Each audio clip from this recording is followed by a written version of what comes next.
Welcome back. I'm Alfred Lembermont Weber. As you know, we've started a blog called EbolaGate. Like Watergate, this is EbolaGate because EbolaGate is actually a bioweapons false flag attack strategy with many different alternative scenarios that have been put into place by very specific people and groups, and so EbolaGate, its purpose is to expose and deconstruct all of this. Now, EbolaGate is actually being built by a lot of people who contribute to this. To it, and who contribute articles on it on a volunteer basis. And so today's interview will be likewise contributed, and we'll be putting it on the EbolaGate blog. And it's with a person who I think has a lot to add. So, welcome. I know, thank you. I know that you have been following EbolaGate for some time, and I know that we're going to go into the history, but I just wanted to get your comments on a scenario that was sent to us today. And that scenario, it goes something like this. It says, Ebola vaccine is a trigger for the plague, i.e. that this is an ex-military man who's knowledgeable and who has been part of the vaccine program in the U.S. Armed Forces. And he believes that the 1,600 Army troops who were recently sent to Africa are really going to be exposed to the Ebola virus, which is not the true Zaire Ebola, but a man-made variant. And that these troops will be injected with the new Ebola vaccine, which will subdue that specific virus, but they'll be made into vectors and come back to the States, and that then they will in turn begin to infect others in the population with a virus which is in effect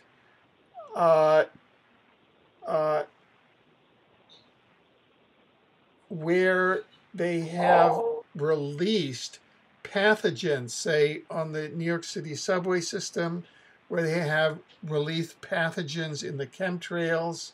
They're talking about Serratia marcescens bacteria, all sorts of things which recombine and then become kind of a plague. What do you think of these ideas that even the soldiers going in there are part of a plot to infect America, before we get into our full-fledged interview? Yeah, actually it sort of relates to part of what I wanted to talk about. To infect the soldiers in Africa with vaccines and have them come back to the States and be ill or die or whatever, is actually a repeat of what happened in 1918. It's a replay, only it's being done on a larger scale, and where in 1918 very little was mandated in terms of treatments, and they did not have all the pandemic laws that are set up in place now to force things on people. It's absolutely a repeat of what happened in 1918. We've been told for almost a century now that 20 to 50 million people died because of the Spanish flu. But the National Institutes of Allergies and Infectious Diseases put out a press release in, I think it was 2006 or 2007, saying that on autopsy, looking at the autopsies, there was no evidence of a flu. There was only evidence of upper respiratory infection. So the people died probably, looks like, of pneumonia. And so we start out with the fact that there was not a flu in 1918, and what appears to have happened, and there was it's actually like a lot of anecdotal evidence of this. And at the end of World War I, all over the world, in military bases around the world, soldiers were forcibly vaccinated with numerous vaccines, as many as 14 to 26 vaccines, many of them dying right there on the spot in the infirmaries.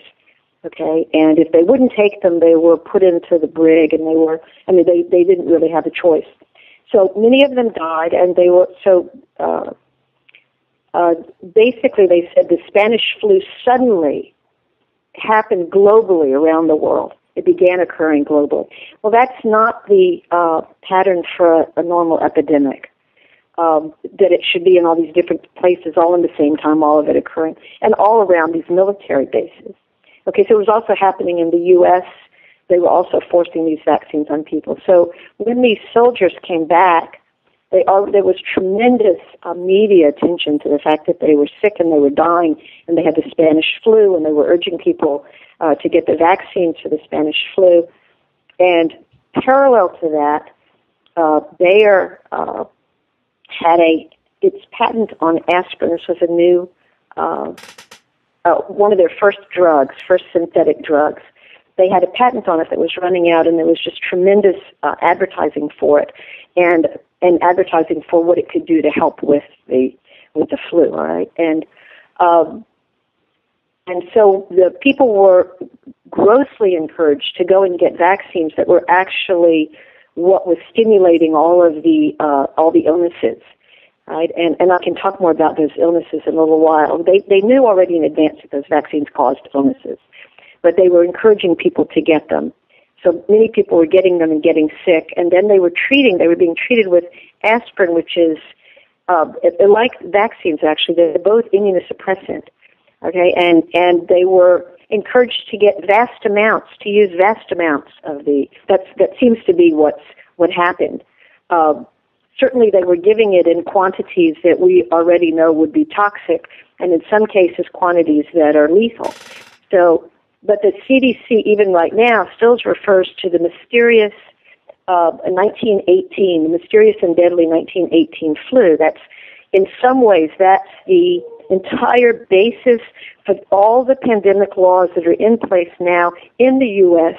and for the international health regulations. They're all based on this massive death that happened in 1918, okay? Though CDC for sure got the NIAID press release saying that it wasn't a flu, but they still say it, and they say one of the characteristics of this terrible flu was that you could be well in the morning and dead by evening. Well, that's a description of an aspirin overdose. So people that were being encouraged, and this was an over-the-counter drug, to go and get the drug, and to take it early and to take a lot could be well in the morning, and depending on how scared they were and how much they took, and dead by evening. And also that the symptoms of this mysterious flu was bleeding from all your orifices, from your eyes, and aspirin is a blood thinner. Okay, and this connection to aspirin was discovered by Dr. Karen Starko, who's also the doctor that made the connection between aspirin and Ray's syndrome. So she looked back historically at this and said this appears to be, I don't know if she goes as far, I don't remember exactly how she says it, but she certainly suggests this was a main cause for the deaths in 1918, 20 to 50 million people. Okay, so we start out with Ebola being, we're supposed to we have all these laws in place based on the disaster of 1918. But the disaster of 1918 was, in fact, the greatest medical disaster in human history caused by the pharmaceutical industry with its new product, aspirin, and vaccines that they already knew were could be lethal. Okay, so, and now we're in a situation where they're expecting, where we're supposed to be waiting eagerly for vaccines from the same industry and the same forces. That basically they're setting up the same pattern where it was military and medical associations and the government and the media all together promoting, describing what was going on, terrorizing the public. But the difference is now we have laws to mandate force vaccines and force the drugs on people, right? And with tremendous punishments, and possibly even they would give them even if they took you away and imprisoned you. Anyway, so I just wanted to start with that because people don't realize that 1918, they still believe it was a flu, right? And what's particularly interesting about 1918 is that this was the first sort of test comparing a huge test, millions and millions of people around the world, comparing the new industrial medical industry, the new global industrial medical industry, with natural medicine and the medical world that existed before it. Okay, and in that comparison, it turns out that homeopathy, that people that got homeopathic treatments, they almost all survived. So the actual history of 1918 is the tremendous success of natural health over the new building, quote, modern medicine. And it is an absolute conviction of vaccines and drugs as a treatment for as a treatment, right? And it also shows that vaccines and drugs have both been used by the pharmaceutical industry to kill. And while it may look like an accident that this happened, okay, 15 years later, that very same industry became IG Farben and put together the whole Holocaust. And then killed 50 to 70 million people. So it wasn't very long after. Anyway, and so I can talk about that later and talk about that what NIH is doing right now is very similar to what was done about aspirin, where first the public is terrified, and then NIH is encouraging people to use melatonin, saying that it could be a cure, but not setting any dosage requirements. And in the doses that NIH is suggesting, or that's being suggested on the internet, the doses it shouldn't be above 0.3, it's 0.3 milligrams.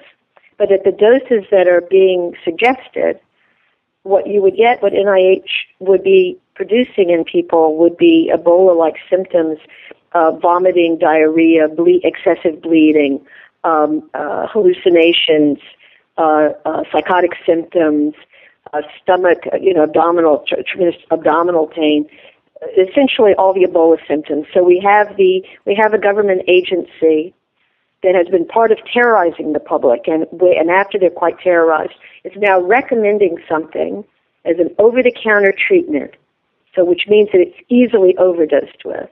And in the overdose, people would appear to have Ebola, and given now the pandemic laws that are in place, if somebody's walking down the street looking like a, quote, zombie, those people could be shot dead by the police, okay, or the DHS or whoever else, okay, or taken away or whatever. So you actually have a government agency setting up the American public to be harmed, possibly killed, okay, and so having seen that with NIH makes me more suspicious that the public was actually set up to use aspirin in the way that they did and in the quantities that they did, that this perhaps was not accidental. Okay, it wasn't that they didn't know what the right dosage were, or that it could be lethal at certain doses. Anyway, so that's, I'm sorry, that was a long introduction, but to infect the soldiers in West Africa and bring them back, whether or not they can infect anybody else when they come back, right? That the people, there's lots of ways not to be infected, but Right. whether or not they infect anybody, that whole drama, though, exists, that now they're coming back and they're bringing Ebola, and now everybody's got to get treated and all the rest of it.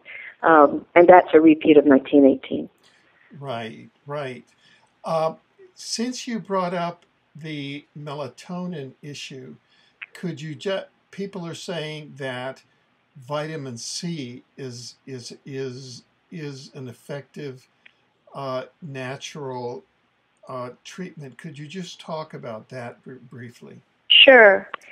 Okay, well, melatonin, there is really no evidence that it's been used to treat viruses. Okay, recently, NIH said that there maybe is a study that might show that it might be good for Ebola. Okay, whereas vitamin C is known to kill every single virus that's ever been in any test with, and that includes AIDS. Well, AIDS, it will knock back the AIDS virus, okay, but you're essentially well. Polio, it was curing in 1949, absolutely in 2 days.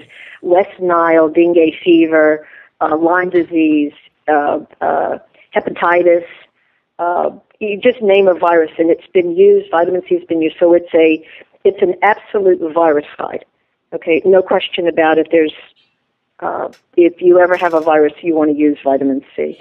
And the other thing is that vitamin C is a particular,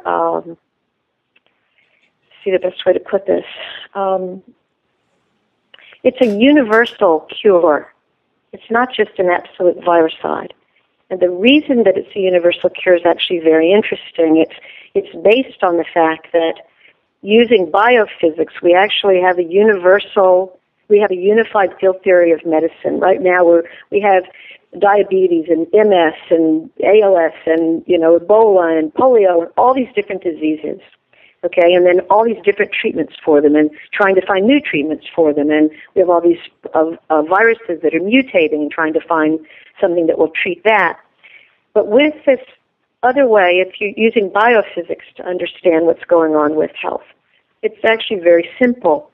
Okay, this is work by St. Georgius, who discovered vitamin C, and so some of this comes from him, and some of it is work by Dr. Thomas Levy, who's a world expert on vitamin C, and does a very nice job of explaining. People can go to the YouTube 35th Annual Cancer Convention, Thomas Levy, and you can see him explaining. But the basic idea is that when you're alive, you have high electron flow. When you're dead, you have no electron flow.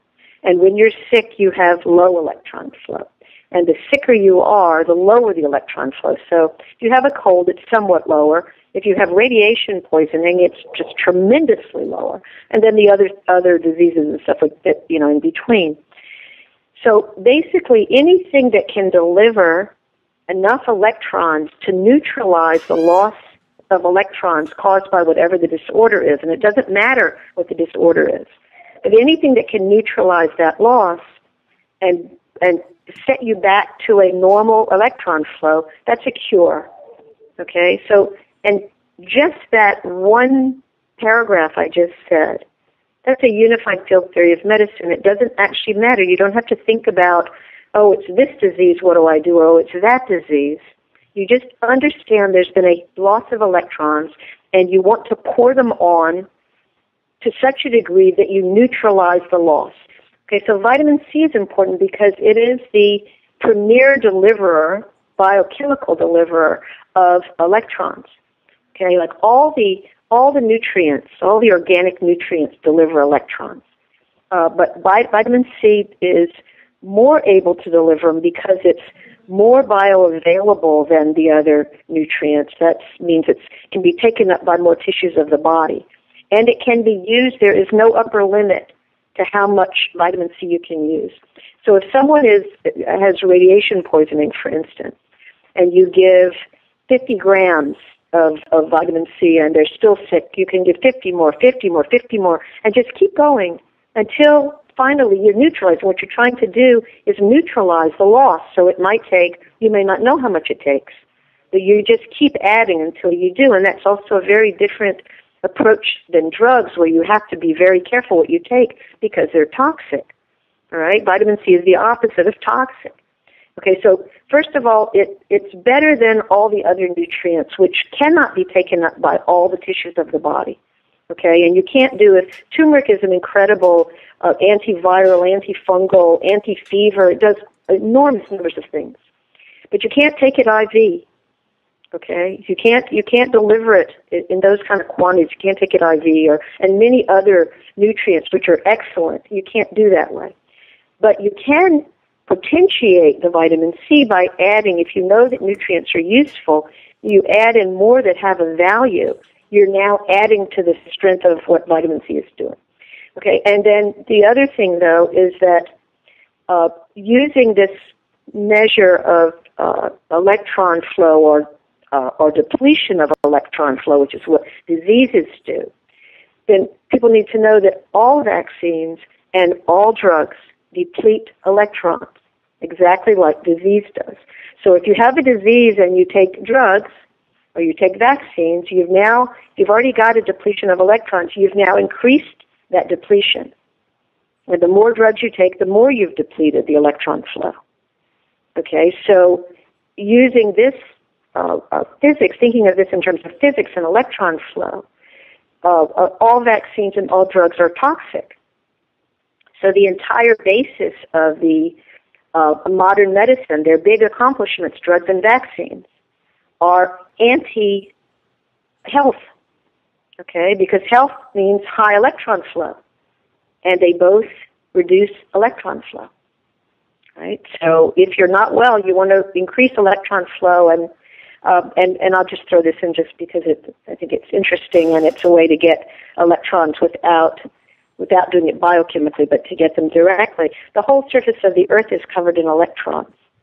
Right? And if you go outside and you stand on the ground, barefoot, your body will fill up with those electrons. It's one of the reasons why if you go to the beach you end up feeling so good, or you go up the mountains where there've been lightning strikes and there's a lot of electrons up there.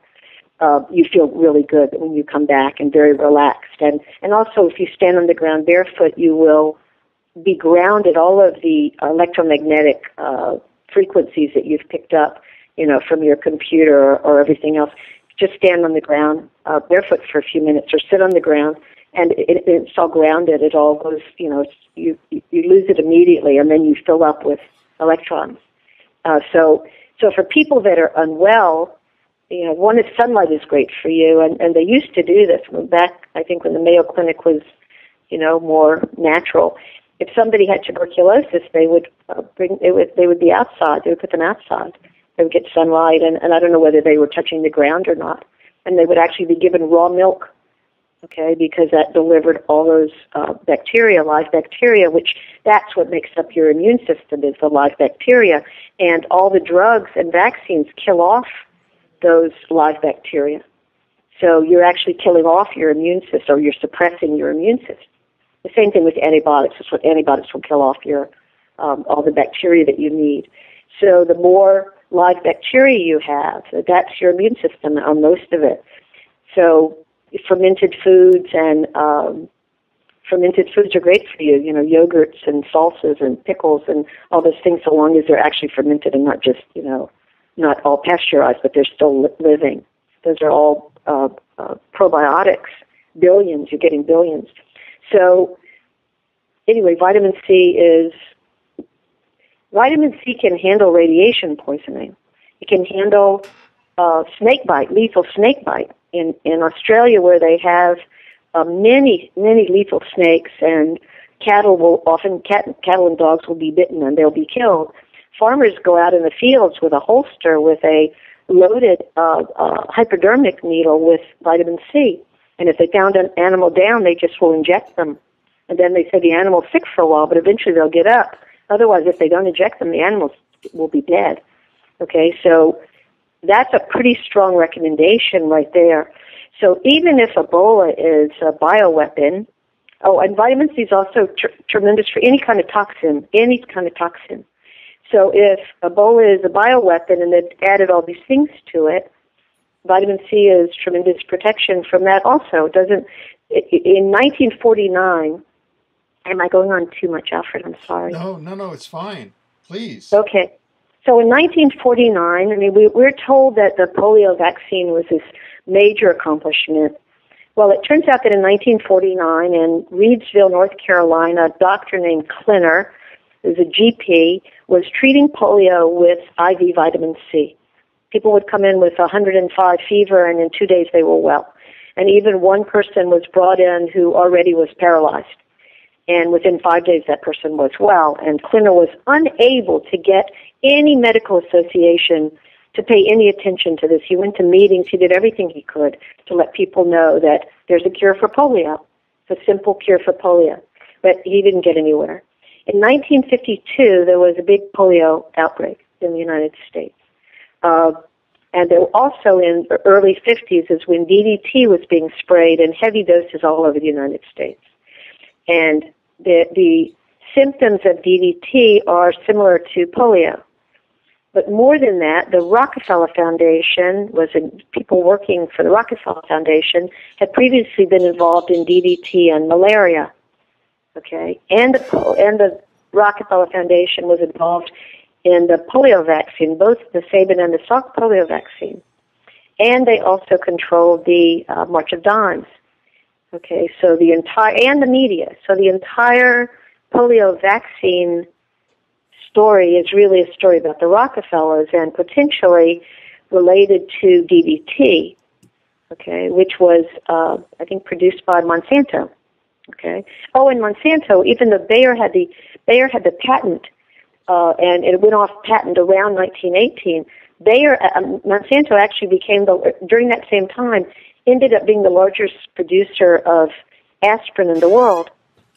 So if 1918 was, people were killed in 1918 thanks to aspirin and the vaccines, Monsanto was also involved in that. Okay, and possibly in the same thing with the polio, that there may be a relation there also to Monsanto with the polio epidemic. And one of the things that happened with this polio vaccine, which was supposed to be so great, it was a tremendous fiddling of numbers. Okay, before the vaccine, they combined the meningitis, aseptic meningitis, and I think it was aseptic, and Coxsackie virus, and possibly all these DDT, all these paralysis, and people not being able to breathe after the DDT. That was all combined. But after the polio vaccine, they separated out the Coxsackie viruses and the aseptic meningitis. So suddenly the polio cases went down, even though numbers of states, Massachusetts, I think, but Utah for sure, they were banning the vaccine because it was causing polio when they weren't having polio. They weren't having polio problems.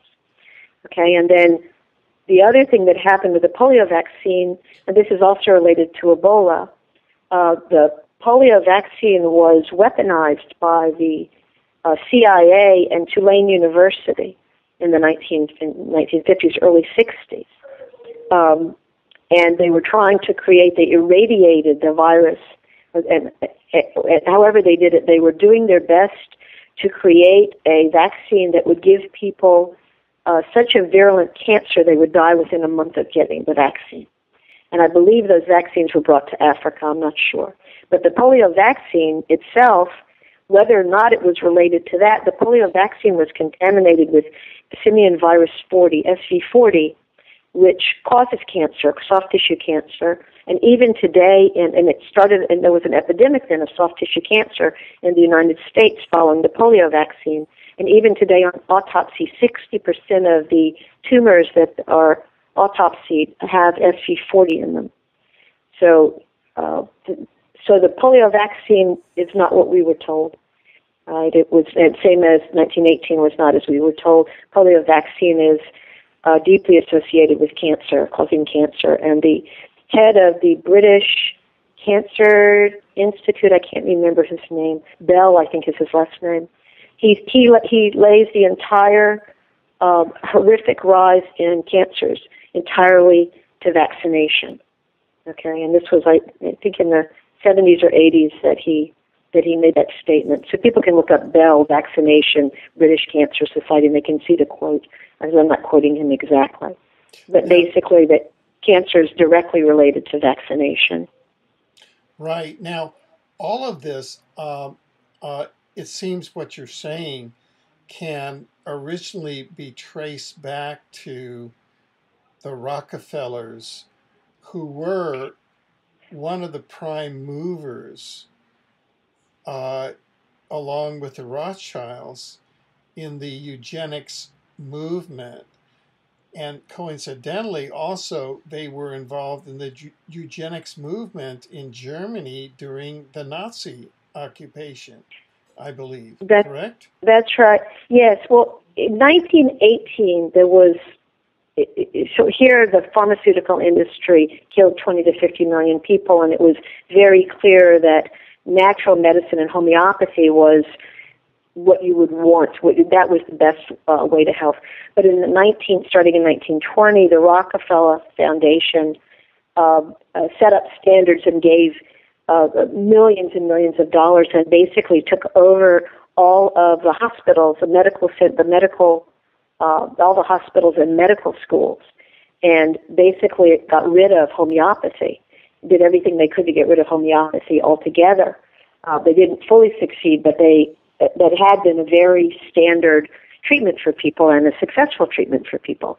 So they did that. They took over hospitals, medical schools, medical research, and there was also a lot of media being taken over then. So that was starting in the 20s. Starting in the 30s is when IG Farben, the German pharmaceutical industry, and Bayer had been part of it with the aspirin. The German pharmaceutical industry is who funded Hitler, put Hitler into office. And the Rockefellers owned half interest in IG Farben, and IG Farben owned half interest in Rockefeller Standard Oil. And also in the 20s, what you were saying about eugenics, the Rockefellers had eugenics programs that they were beginning, like at Cold Spring Harbor, and Hitler was actually impressed by them, by the work that they were doing in order to, racial purity and all of that. So the Rockefellers then became had half interest in IG Farben, which ran the camps, the work and the death camps, which did experiments on people, those horrible experiments on people, and which some of the experiments that they used were with vaccines. They did a lot of experiments with vaccines. They were looking for a means to sterilize people at doctor's appointments without their knowing. Okay, that was one of the major experiments. And they IG Farben provided the gas for the gas chambers and exterminated all those people. And but I think, so we know some of that, we know about the Rockefellers, but there's this weird gap, right, starting at 1945. 1945, the war ended and the UN was founded, and the UN agencies, the WHO, the UNICEF, etc. Well, the UN was, the Holocaust was run by the Jesuits and the Vatican, to the point that they actually laid out the major death camps in a pentagram with the spokes of it aimed toward Rome and toward other occult satanic sites across Europe. Okay, and supposedly to pull the energy from that agony toward Rome or toward these other sites, that they would be fed off of that energy. Okay, so the Vatican, the Jesuits and the Vatican are who set up, that's how the UN was set up. That's who runs the UN. And while people, that's who's in charge. I mean, obviously there are FERP people on it. But for people who doubt that the UN was a direct home for the Nazis after World War II, one of the best examples is Kurt Waldheim, who was an SS officer who in the last months of the war rounded up Jews in the Mediterranean basin, the Sephardic Jews who were in the Mediterranean basin, and shipped them to Auschwitz, where they were murdered. So they cleared whole islands. Like one of the islands they cleared was the island of Rhodes. Okay, and that was a community of Spanish Jews who'd gotten there after the Inquisition. They had gotten to the Ottoman Empire, and they were safe under the Ottoman Empire, safe from Catholicism, actually. But during the war, the islands became under the Italians, and then it was under Nazi control. And the island was cleared, and it's now a German holiday site.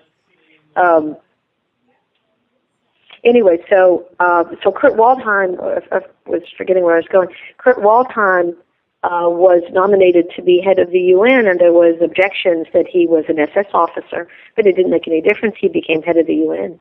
Okay, and UNICEF, which everybody thinks is such a marvelous agency for children, UNICEF in 1947, only 2 years after the war, was irradiating North African Jewish children who were their families were immigrating to Israel, irradiating them supposedly for ringworm, radiating their heads with 35,000 times the normal rads that are the rads that are allowed for normal usage.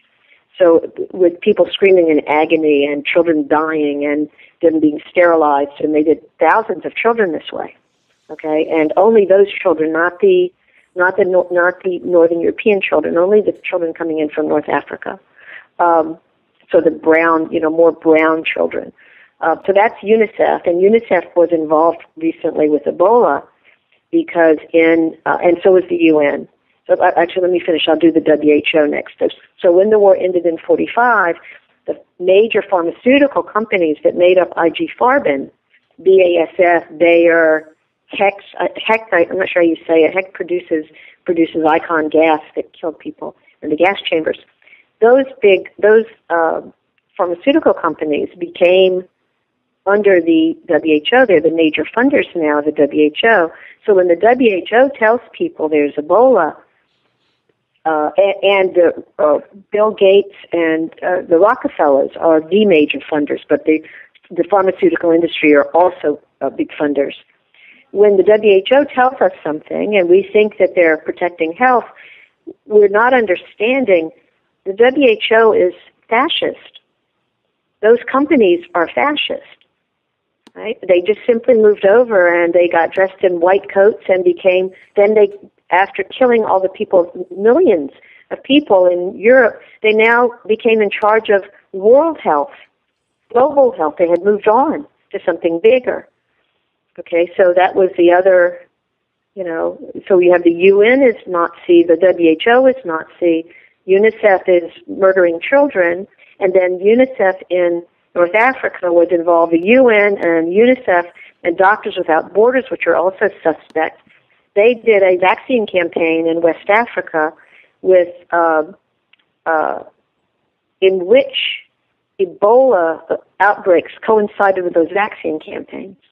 It's not clear whether they vaccinated with Ebola, but they certainly kept the vaccines that they were using. It was supposed to be a meningitis vaccine campaign. Those vaccines were kept out of the cold chain, where you're supposed to keep them cold the entire time, and they were left out for 4 days. Then so basically they were contaminated. People were vaccinated around West Africa. Ebola broke out, or Ebola-like symptoms, because the meningitis symptoms are the same, bleeding from the eyes and vomiting and just all kinds of things. And that all broke out. That was done by the UN and the WHO and UNICEF and Doctors Without Borders. Okay, so if you know who the UN is and you know who the WHO is and who the UNICEF is, then you don't think, they were just vaccinating. Especially if you know that in 1972, the WHO requested an immune virus that would kill T cells. Okay? And then they, shortly after that, had a smallpox vaccination campaign in Central Africa.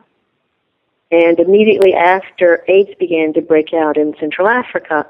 And of course, an immune virus that kills T cells is a description of AIDS. So essentially the WHO, which is fascist pharmaceutical companies, requested AIDS, which they then gave to people in Central Africa when they blamed it on monkeys and bushmeat or whatever they blamed it on, and they infected people with AIDS in Central Africa. And then they began blaming people for their sexual practices. There's a lot of very racist stuff that was used also about AIDS, that, black people have, there's so much sex in Africa and they don't know how to stay clean, and they just on and on like that. And it's the same thing that the CDC is doing now. But that's another piece of CDC is saying that Ebola comes from fruit bats. Well, not unless fruit bats work at a U.S. bioweapons lab. Now, if they are working at a U.S. bioweapons lab, yes, they do come from fruit bats. But CDC holds the patent, and the Ebola was made in the U.S. bioweapons lab. And the relation between 1945 and the CDC is 1945 is also Operation Paperclip, when the Bushes and others took Nazi scientists and doctors and stuff out of Nazi Germany, gave them passports and put them in other places. CDC was formed in 1948, and shortly after, and suddenly filled up with supposedly famous scientists. They don't say who. But the CDC right now, that was a CIA operation, Operation Paperclip, OSS and CIA. The CDC right now works with the CIA. They actually send people to Langley who come back and then work on black ops operations inside the CDC.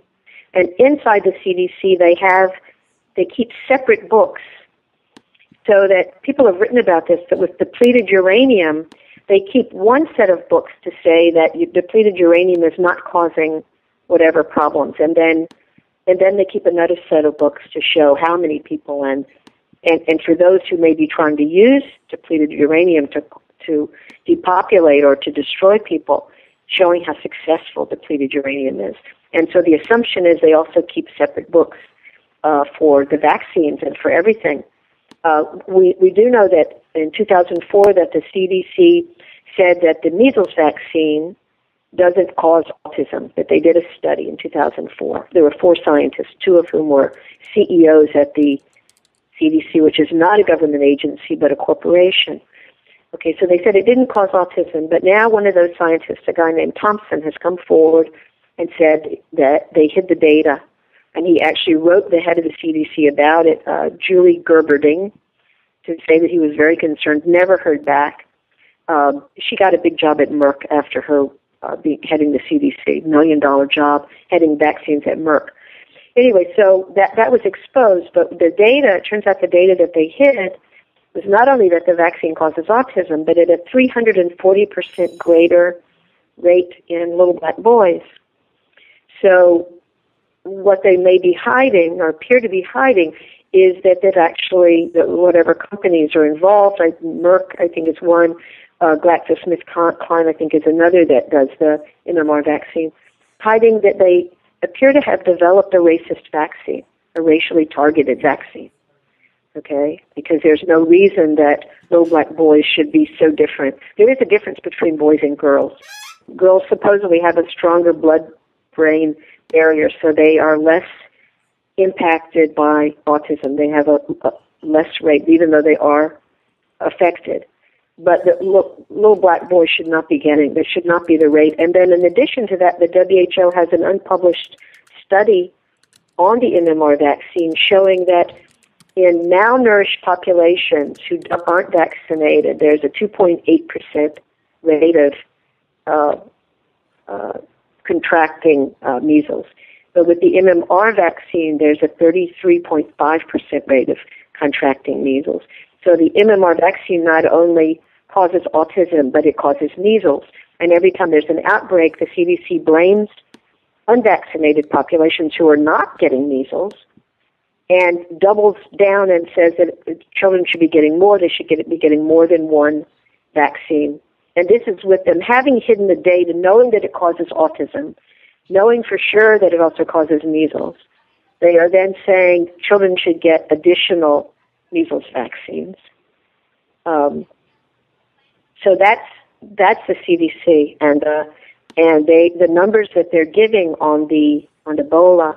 They do want to ask me something else, Alfred. I'm sorry, I'm just kind of wandering here. No. I can certainly see where you're going, and what I wanted to do was also to show that this is not by accident. I mean, for example, to put some dots together, David Rockefeller and the Rothschilds and the black monarchies, the UK Crown, the Dutch Crown, were instrumental in starting the Bilderberg group in 1952. And now we just learned that in the February 2014 Bilderberg meeting in Copenhagen, who was there? There were bioweapon scientists, and the mayor of Atlanta was flown in to give a speech. Well, Atlanta is where the CDC is. So Right. you can make, as a judge and a lawyer, there's probable cause there that the Bilderberg group became what we call in the law co-conspirators in this conspiracy to create a worldwide genocide. And I wonder if you could kind of speak to that. I know that there are kind of Sure. 5 or 6 principal people: the Jesuit general, the Rockefeller clan, David Rockefeller, there's George Soros, there's Bill Gates, there's George W. Bush, there's George H.W. Bush, the 2 Bushes, there's Barack Obama, all of these characters, but, and they've been conspiring for this end game, which they're hoping will kill us off like cockroaches. I just wonder if you could paint what they've been doing behind the scenes and how we're deconstructing this so it's not going to happen. Okay. Well, I think it helps to know who they are. Yeah. So it helps when people hear the WHO says X number of people and the CDC says, oh my God, we're all going to die, that you understand who they are. Okay. Or that if you're that poor guy who was taken to Dallas to a hospital and the CDC comes and the man dies, that really the CIA came. It's not clear what happened to that man. So I can talk about it because there's actually a very clear, this is not just about whether or not they want to kill us all off as cockroaches, which I think they definitely do. There's no question about it. But there's a very clear plan related to a pandemic. And that plan was put into place by George Bush right after 9/11. Okay, after the anthrax, after 9/11, and then the anthrax killings, which have been proven to have come out of the U.S. Army Research Institute for Infectious Diseases. Okay, which is one of the places that's producing an Ebola vaccine. So previously they produced and weaponized anthrax and killed people with it. And Tulane University is also involved in producing a vaccine, I think with a USAMRIID. So they both have a lot of experience producing weaponized bioweapons. And so that sort of tells you that you might not want to rush out and get their vaccine, and you might not want to get Techmira's, which is in Vancouver, and the Department of Defense and Monsanto are part of that vaccine, and a bunch of other vaccine companies, many of which are being charged for fraud or for causing cancers or for causing heart disease or heart deaths. So that's where the vaccines are coming from there. But what people need to know is that after 9/11, Bush first he pushed pandemic laws through Congress with the help of the CDC. And those pandemic laws, which people can look up on EbolaGate, they're basically plunder and set up for human experimentation to the degree that these are Nazis. It allows them to go back to forced human experimentation. It's mandated vaccines, whether or not they're known or whether or not they're lethal. It doesn't make any difference. Okay, and if you're ordered to take the vaccine and you refuse and you get taken away, it's $1,000 a day, fine for a month. This is in Massachusetts. This is an example in Massachusetts, but all the laws are kind of cookie cutter. So you're taken away, and then all that money, the judge that sends you away gets half of the money that you're charged. And if you disobey any orders, and of course the orders could be anything, that's another $1,000 a day. And again for the judge, and the other half goes to some health fund which my wildest guess would be the Rockefellers, the Goldman Sachs, and that basically this is, how to take everything that anybody has before they're murdered. Okay, so it's sort of like a bailout, but it's a bailout. It's a very unusual kind of bailout, all right? Okay, so that's the pandemic laws. People can look at them. It's very clear. There's nothing medical in them. Okay, but the CDC was involved in that, and the Bushes were involved in that, and Johns Hopkins University was involved in that. Okay, so Bush did two things, neither of which involved Congress. He signed two executive orders, presidential orders, order number 20 and number 51, which said that one of them sets up DHS, Department of Homeland Security, and the other arranges, I don't know if it sets it up, I shouldn't say that, it might set up how they become involved in the other order. Okay, I'm not positive what it sets up exactly, but it involves DHS. But one of the orders says that in the event of a financial, collapse, which we're working on, in the event of an environmental catastrophe, which BP did and which HARP is doing, and which they're obviously very able to create, in the event of civil unrest, which Ferguson is an example of how they can do that, and in the event of, and I don't know whether they have to all be together or you can just take one, or a pandemic emergency, the president would then suspend the Constitution, suspend Congress, suspend the Supreme Court, and rule alone with DHS.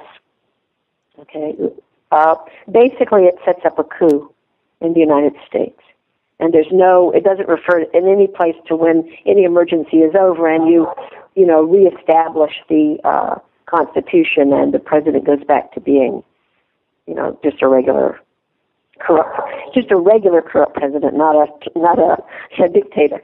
Okay, so he did that. That was in 2005, and I think it was also in 2005 that he signed international health regulations with the WHO, and that says that in the event of a pandemic emergency, and a bunch of other countries around the world also signed at the same time. In the U.S. and Canada and Mexico and stuff, the WHO and the UN would take over here. Okay, they would sort of take control of all the states and rule through crisis committees. And I believe what they would be doing is they would be in charge of those fascist pandemic laws. Okay, whereas DHS and, the president would be in charge of sort of the bigger stuff, or however it would work.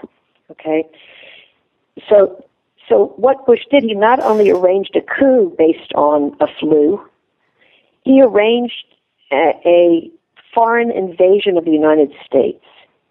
Okay, he arranged with a foreign entity, two foreign entities, the UN and the WHO, to invade the United States based on the mere declaration of a pandemic emergency.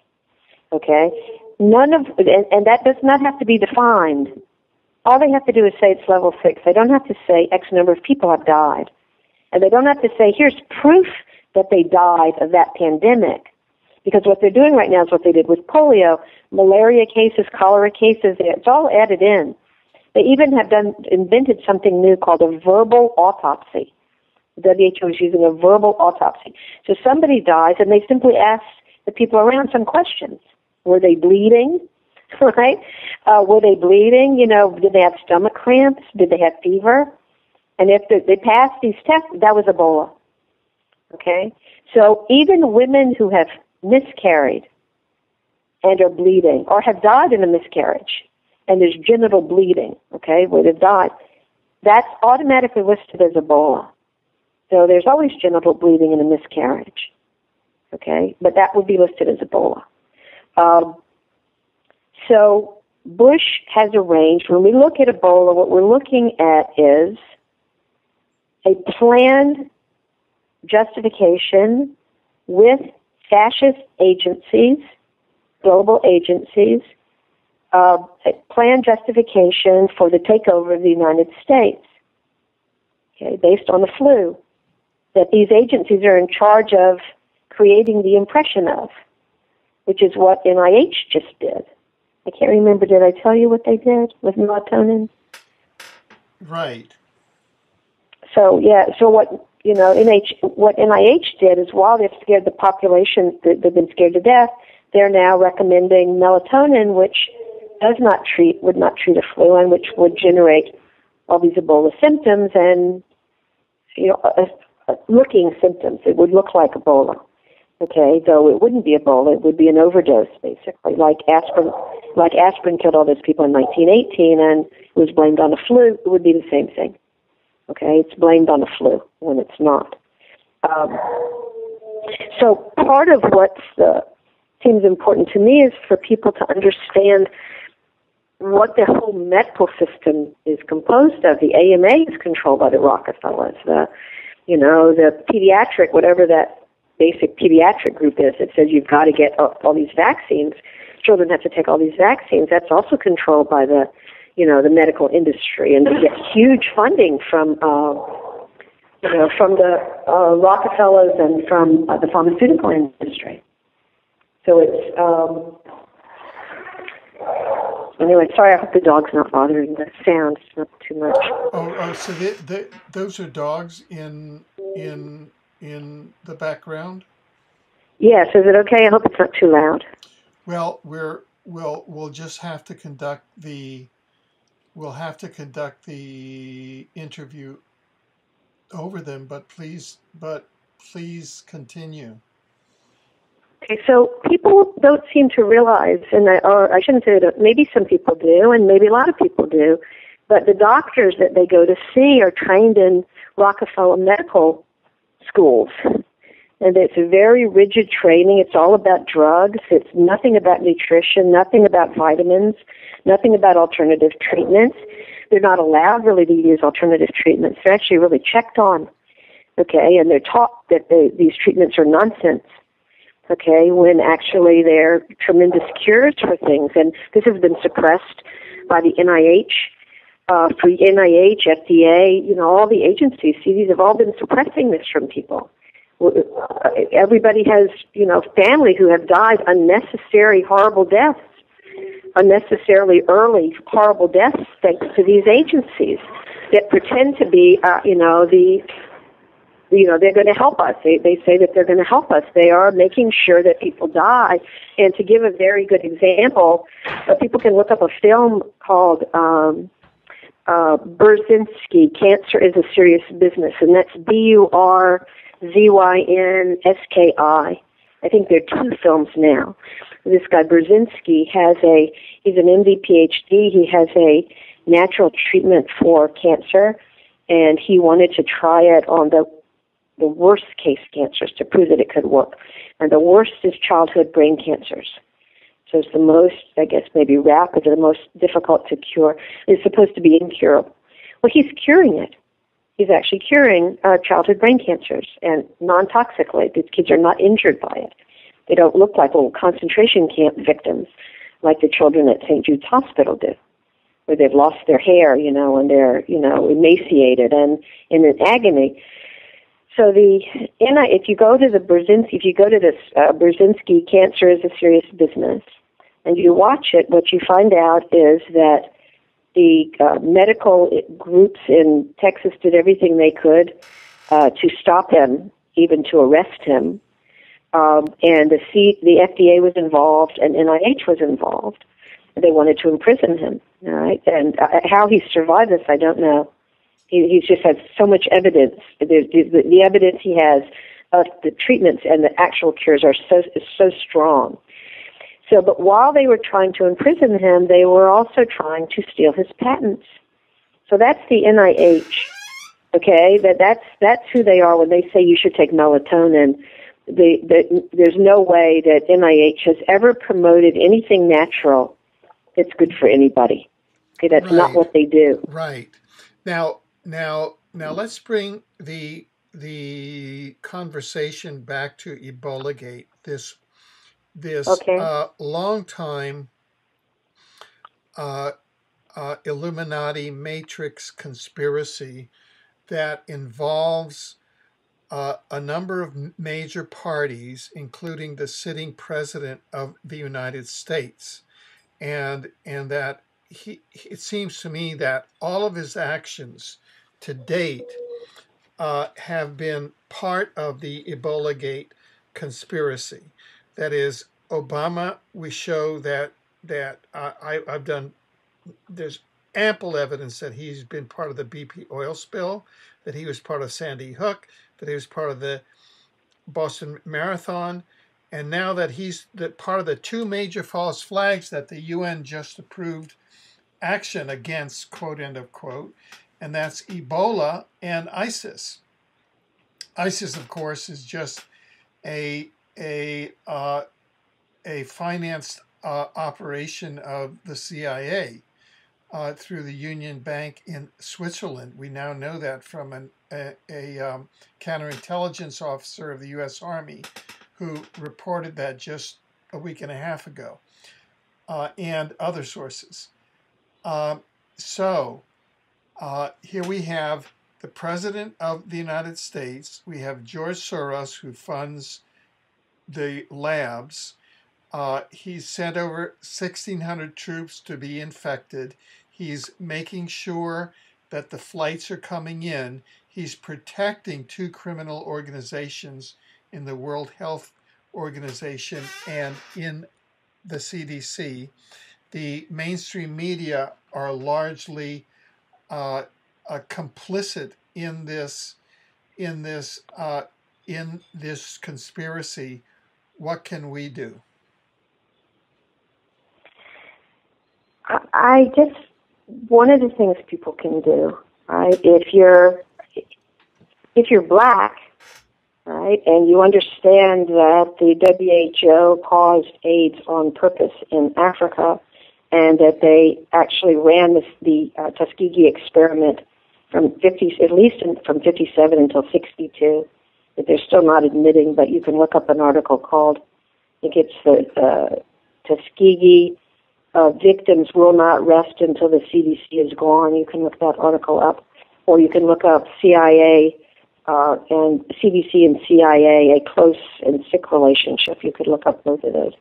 So if you're black, I would say take this audio or those articles and send them to every black representative you know in the United States, and tell them that this is a setup, that we are being set up for the takeover of the United States, and that the white elite globalists have used a black president as the cover. You know, basically the Bushes and the Rockefellers and the Jesuits have used a black president as the patsy for the end of the United States and for a second Holocaust here. They have, people need to know, another article, it's called First 9/11, Then Guillotines. They have guillotines that they've set up gas chambers that, Obamacare has coding from the WHO and the UN for beheadings. Beheadings, shootings, gassings, torture, it's all in there. Okay? And sorry to interrupt, but I'd just like to get these facts out. There was a report today that FEMA is planning for 2 million dead in the U.S., and that coffins that fit 4 people have been ordered and are being stockpiled. The CDC has had, they supposedly moved them, but starting in 2001 or around there, they had 500,000 coffins, mega coffins that would hold 4 people, stored outside of Atlanta. Okay, so they haven't just ordered them. They've had them on order around the country. And this was on CDC property that CDC has been preparing for all of this. So I would say that if, you said, what can people do? If you're black, I would take that, I would take any of this audio, or I would take First 9/11, Then Guillotines, and send it to every black representative you know and tell them we shouldn't be protesting over Ferguson. We should understand what they're really planning and how many of us they've been murdering. Okay, so intentionally. And say, please throw a ringer in, please. The way that we can protect ourselves is do not go any way you can, block whatever you're ordered to do. Okay, So that's, but okay, wait, sorry, go ahead. but I just want to be clear here. Are you saying that the African Americans should say that because the Ebola vaccine is targeted at them? Is that what you're saying? I don't know whether the Ebola vaccine is. Certainly they're happy to be experimenting on killing people in West Africa with these vaccines and blaming it on, fruit bats in Africa and African bushmeat, and it's all racist how they're doing it. But they caused AIDS in Africa and killed millions with the vaccines. They're killing people in West Africa, and they're putting them in quarantines, and they're dying because they're not even, it's like a replay of what they did with Katrina. What Bush did with Katrina, that was like a trial run for this, where you do a quarantine, you don't let food in, you don't let people get out, right? And then you can do anything you want to anybody. And that was mostly black communities that they did it to. So the black community is actually faster to understand that white people are capable of horrendous crimes. Okay, they do get it really quickly. They're not surprised. Whereas it takes white people longer to believe that the government would ever do this to them or would do this to other people. They're still kind of cocooned, not believing. Black people get it right away. They get it. They're not surprised to hear this. Okay, so, and there are a lot of black representatives in the United States. There's a black mayor in Atlanta. There are black representatives. But wait. The black mayor to Atlanta is a Bilderberger. He went to the Bilderberger meeting and gave a speech there and is semi-complicit as far as I can see. My guess is that he's not at all complicit. He's a patsy, and they've brought him in, and they've made friends so that when they ask something of him, he will go along because he thinks he's supposed to go along. He doesn't understand what's going on. But if he did understand, I do not believe that he would harm people. This is a man with a family and a child, and he's a patsy, okay? And he's being used that way. He's been set up. So you think that the public health system is mainly patsies, even though they are carrying out a lethal plan of execution? Yeah, I think that what the Rockefellers and the Bushes and the Jesuits and all are doing is highly dependent on a bureaucracy that they've set up that's based on believing that Ebola is dangerous, is terribly dangerous, and it's based on sort of you follow the next order, you follow the next plan, you follow the next plan, and you're not noticing, you don't know what the big plan is. You're just doing your piece. So if the black community, which has a fairly good communication between each other with the churches and everything, and they are very politically active, if they understand that Ferguson is like nothing compared to what would be coming at them, okay, and that they've got these different jobs all over, for them to be informing themselves and for the black community to protest this, or to be very focused on who's really going, what this is really about. That's one thing. That would be the black community, all right?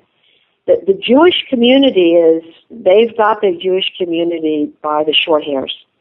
96% of the funding, DHS funding, goes to the Jewish community organizations.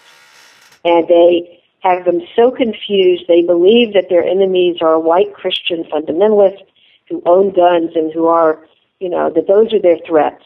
Not understanding that DHS and the Rockefellers and all of this is all about a plan for a second Holocaust. And Jews will die in that if there's a second Holocaust. No question. And in fact, part of this blaming of Jews and Israel and all of that kind of run together is setting them up where people do not know that the Jesuits actually control Israel and the Mossad. Okay. Well, let's not go to that, because we've done programs showing that both the Jesuits and the Satanic Jews go back to Babylon, to the same temples in Babylon. So you're just dealing with the same cults that have come forward, the same demonic cults. So I can respond to that a little bit. Okay, I know about Loyola. Okay, I know about Loyola, who was the founder of the Jesuits. Right. Okay, but and I know that it goes back further, but obviously in any of this case, it's like. Sorry, go ahead. Yeah, I don't think it would be productive at this case to try to exonerate Israel from a role in EbolaGate and to exonerate the Jesuits from a role in EbolaGate.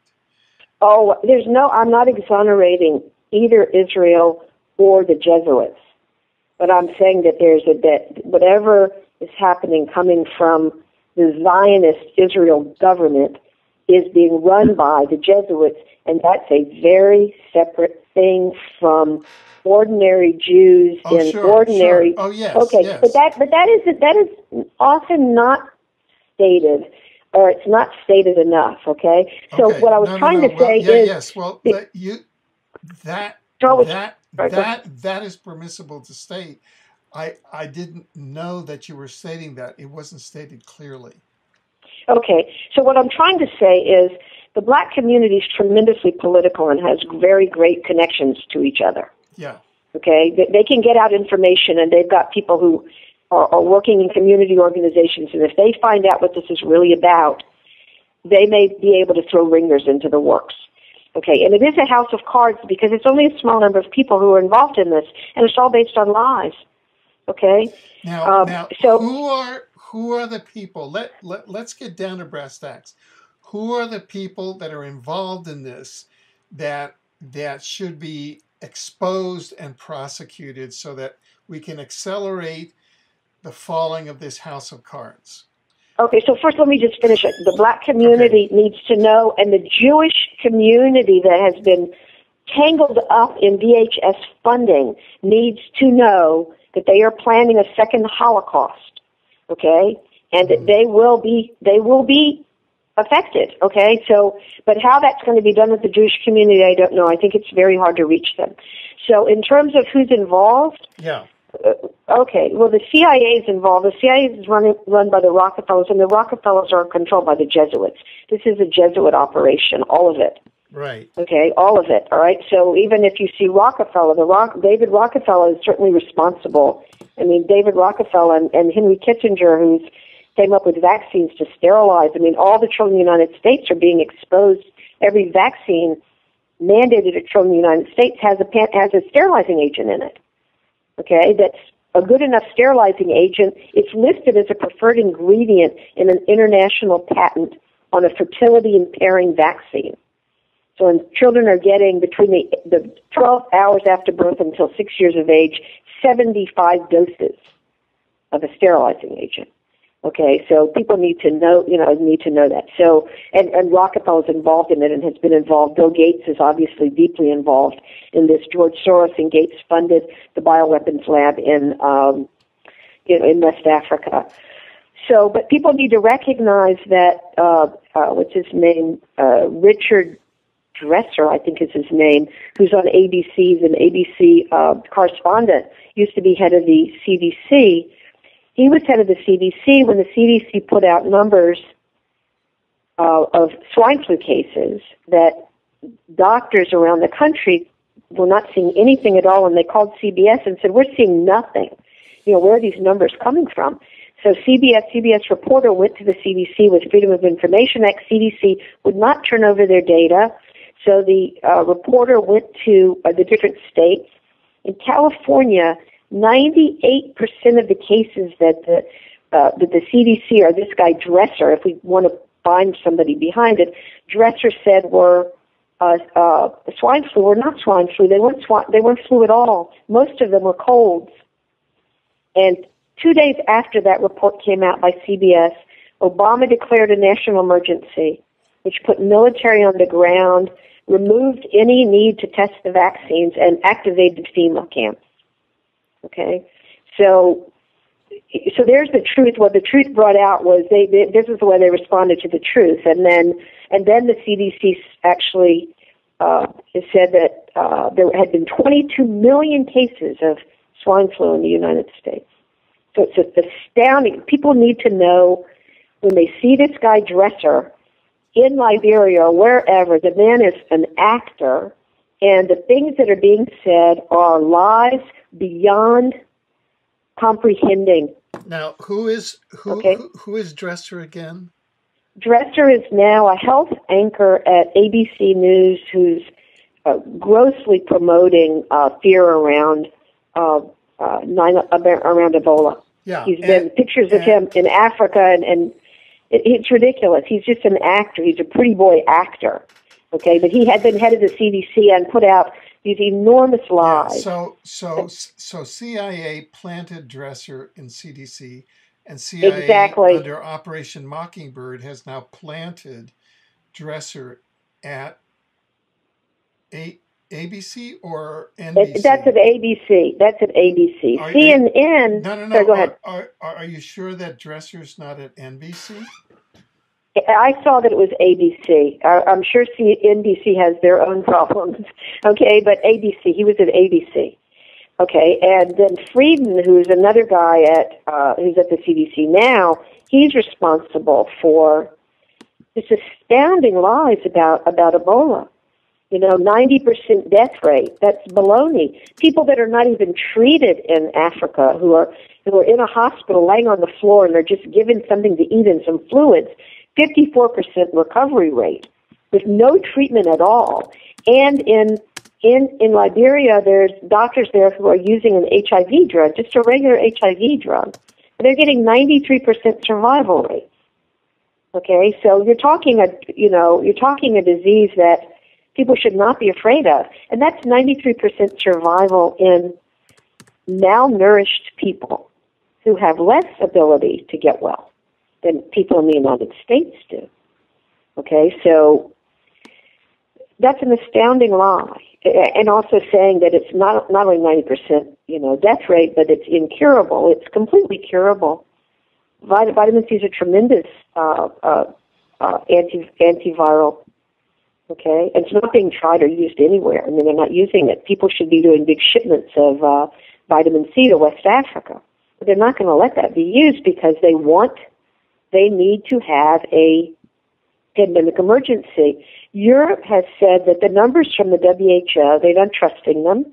69% of the numbers they say are not confirmed on lab tests as Ebola. So that's essentially 70% of the cases are not confirmed. The other 30% are probable, but they're not specific. And the test that they're using, it's an FDA test. The FDA says itself it's neither safe nor effective. In the package it says that. And it has a little quirk about that test. It almost always comes up positive for Ebola. Okay, so you could be walking down the street, you're feeling great, they give you a test, you got Ebola, based on that FDA test.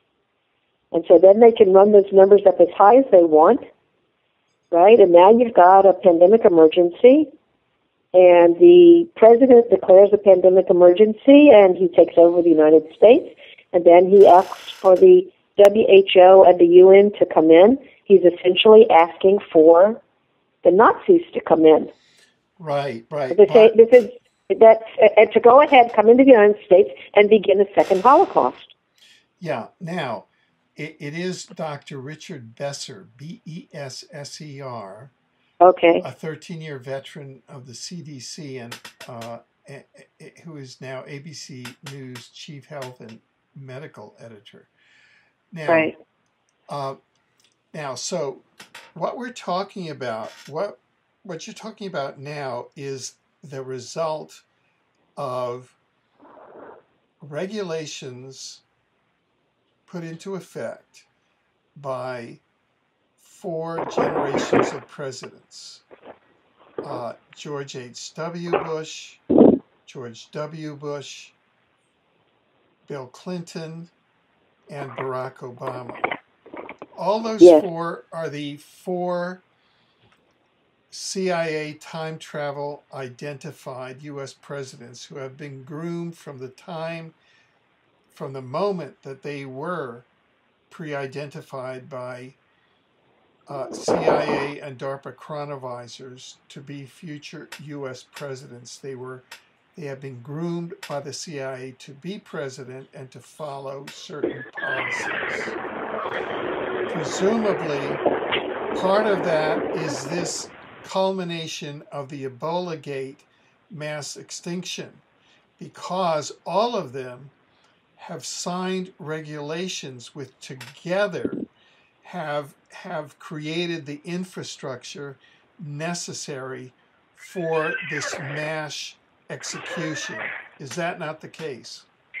Well, what you're saying in terms of the time travel stuff and all of that, I can't speak to that. You can speak to that. Right. But I can speak in terms of the regulations. Yes, the regulations, and in terms of how they interlock. They interlock and arrange for a fascist coup in the United States and mass extermination in the United States. Yeah. Yes. Now, why is it that when we've now arrived at this moment, and why is it that so few are speaking out against it, and what can we do about it? I mean, I just want to come down to the brass tacks now. We have all the cards on the table. People can go to EbolaGate, and it's thoroughly documented. Now let's get down to the brass tacks. We know who the villains are. We know who's in service to this diabolical plot. The President of the United States on down. Now what can we do about it? So I had made the suggestion in terms of the black community because I think they count on that, all right? They count on that, and if they lose and the black community will not allow the mayor of Atlanta to go along with this, okay?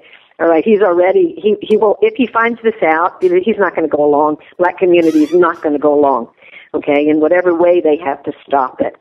I would like for the Jewish community to know, but who knows whether they'll be able to find out. In terms of what everybody else can do, or anybody can do, regardless of what your, race or religion is, first of all, I would say you need to believe this is a house of cards and they're not going to succeed. That's the very first part. Okay? And then the second part is you can help make sure that doesn't happen by putting in time every day, find articles on EbolaGate or find whatever you think would let people know what's going on, and commit to sending to 10 people and asking them to send to 10 people and them to send to 10 people. And you become then a media, and within 2 days you've reached 1 million people. Okay? So don't believe you can't do anything. You want to inform people. You want to tell your neighbors. You want to tell as many neighbors as you possibly can that Ebola is treatable, there are treatments for it, and that they are intentionally denying that. Make sure nobody takes any melatonin. They're intentionally denying that in order to have the impression of a pandemic emergency. And I'm assuming that there will be lawyers who will know about this and that they can start to sue the CDC. And I don't know about the WHO, how that's done. The CDC, the president, whatever, for lies about this. The NIH for basically, recommending something that is tremendously dangerous to people, and also demanding that the CDC give people the truth about what's going on. So that however you do those lawsuits, I don't know how that works, okay, or whether or not there's also injunctions against mandatory vaccination or anything else mandatory. The pandemic laws, I think that if you've got representatives, there could be immediate resistance or rejection of those laws. If people understand what they actually are for, those laws could be stopped. But also and they're grossly unconstitutional. That would be a whole other thing. But the international health regulations that Bush signed on to, Congress didn't sign on to them. So in that sense, they have no power over anybody, or they shouldn't have any power. Yeah. So okay. So what you're saying is that the Center for Constitutional Rights in New York should be down in federal court seeking an injunction to stop all of these regulations. All the state pandemic laws immediately should be stopped. Right. That would be. Stop. Yeah. Absolutely. Sorry, go ahead. Yeah. No, right. I'm just kind of agreeing with. Oh, I see. Okay. I thought you were telling me to stop. You mean stop the laws? Yeah. Okay. Yeah. So that would be one thing. So that's one practical step, and that is have the public institutions like the Center for Constitutional Rights in New York go into federal courts to have them enjoin. What if they come with the thing making it mandatory for everyone to have an Ebola vaccine? Then what? Well, I don't know whether or not you've got lawyers who are out there demanding that the vaccines be tested, independently tested. I don't know. And what I was saying in terms of people sending out emails or contacting neighbors and asking everybody tell 10, another group that needs to be contacted that people can do. If you have anybody that works at the Department of Homeland Security, most of those people are not intending, don't know what this is all about, and they're not intending to hurt people, though they've been trained to be afraid of zombies, and they've done all this training that makes them afraid of the American people. But they need to know what this is about. Who is this? Anybody who's in the Department of Homeland Security and anybody who's they're the people who are part of the TSA. Are you kidding? No, I'm not kidding. I've had conversations with people in Homeland Security, and you have to understand, most of them are ordinary people who have been mind controlled into whatever it is their job is, and do not know this is related to. They believe they're protecting the United States. All right, most of them do. Okay, most of them are not like CIA agents or Blackwater. They actually don't know that Al Qaeda, that the first head of Al Qaeda was Tom Ridge. I mean, most of them don't know anything. They're just ordinary people that got their job and they're supposed to do their job. Yeah. But then they're going to continue doing that. That's the problem.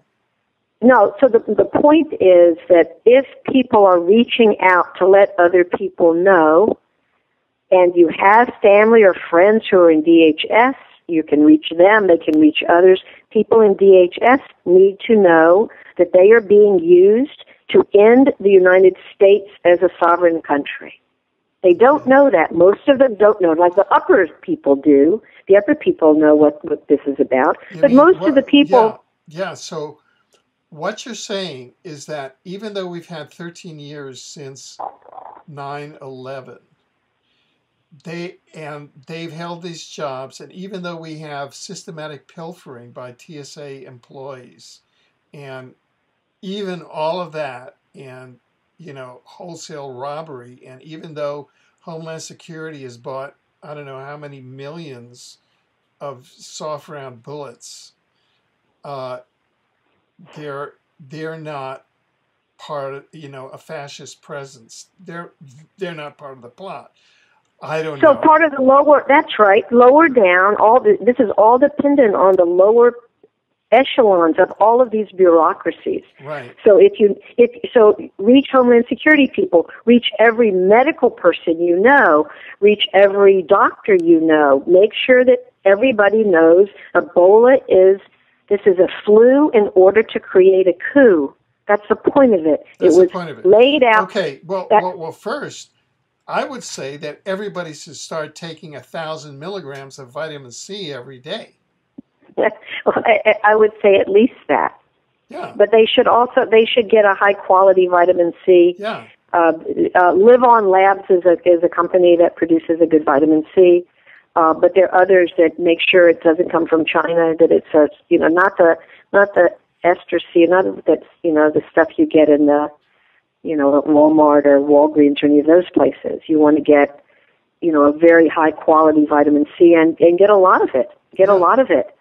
All right, and if I read something that if, for example, someone in your family were to get sick, okay, or a small child is sick and you can't do the medication, if you have an enema, you have something to give an enema, you can put the vitamin C in an enema and give it that way, so it's absorbed. It's absorbed rectally. That's close to giving an IV because it's getting into the bloodstream.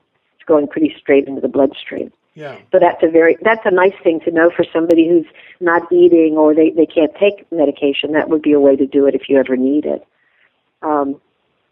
Anyway, so I would say reach medical people. Oh, and the other group of people that everybody should be reaching is every single military person you know, from the youngest all the way up. Every medical person, every military person you know, Navy, Army, doesn't matter what they're in. The National Reserve doesn't matter. They all should know Ebola is about a takeover of the United States and very, very carefully planned to be that.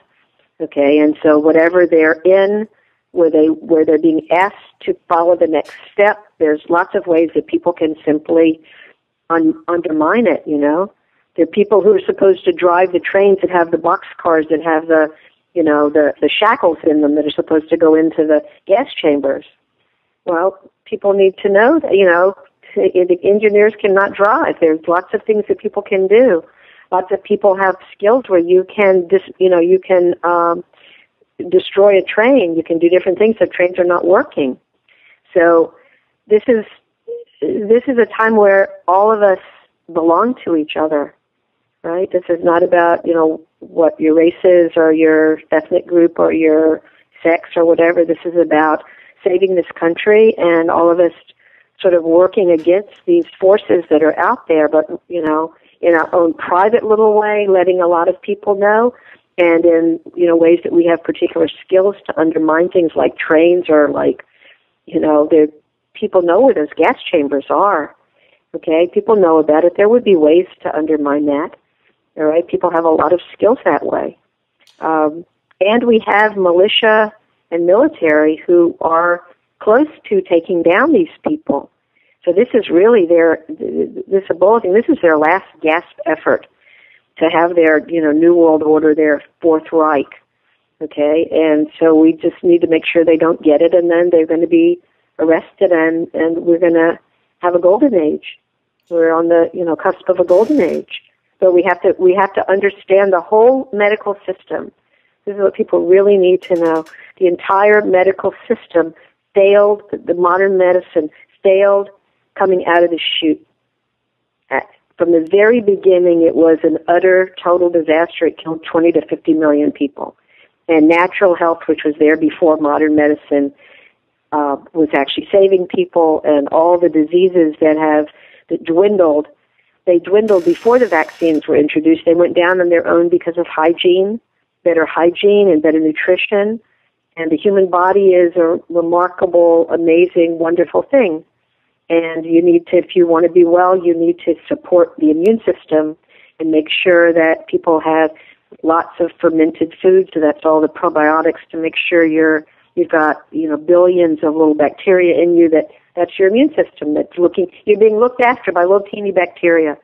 And all the antibiotic hand washes and all of the staying inside where you're not getting out on the ground barefoot and getting electrons and you're not out in the sun, all of that's harmful. So if you want to be okay right now, be out in the sun, go barefoot, sit on the grass, play with your kids, enjoy the trees, be happy. That's also a really good way to be healthy. And just picture this whole house of cards collapsing and these people are going to prison, right? And you just keep passing on the information and keep understanding we're going to get to the other side of this to something really wonderful. And because of the vitamin C, now knowing about vitamin C and what it can do, basically we have no reason to ever fear any disease again, ever. So that's a total freedom from fear, whereas the entire other medical system is entirely based on fear. So if people want to be encouraged about how a vitamin C cure works and what it looks like, just look up New Zealand Miracle Cure Vitamin C. Okay, and it'll be on YouTube, and you can watch a guy, he was supposed to die, he was on life support, and they were ready to unplug him, and the family demanded vitamin C for him. And they actually had to fight again and again and again, and so you can see the medical system not interested in cures and people getting well. Okay, but the guy got well. He's perfectly well today. Anyway, so Yeah, I would. yeah, at the EbolaGate blog, we also have an extensive article on uh, on vitamin C as a cure for Ebola and exactly what dosages are needed as a treatment protocol for Ebola. And people only need to. I just Googled EbolaGate, and the EbolaGate blog comes up the first. You see, that's great. And it's two things, though. It's not only that you would learn that how to protect yourself from Ebola, but once you understand that there is a single cure for vitamin C, can stop, reverse, or cure every degenerative disease out there, stop every virus, every infection, every toxin, and even radiation poisoning. Once you understand that, in that sense, the entire medical system starts to dissolve. And these fascists that's one of their main industries, is the pharmaceutical industry. So simply by understanding what vitamin C can do, you're free. You've now freed yourself. You're walking away from that matrix or whatever, that prison of that medical system that kills people. You're walking away and you're taking care of yourself, and you don't need doctors except for trauma. Except for trauma, you can take care of yourself. Okay, and then you're removing trillions of dollars from this really evil, dangerous system. Okay, and they're going to collapse, and it's all going to collapse, but you're hastening it by telling people and by everybody's mindset.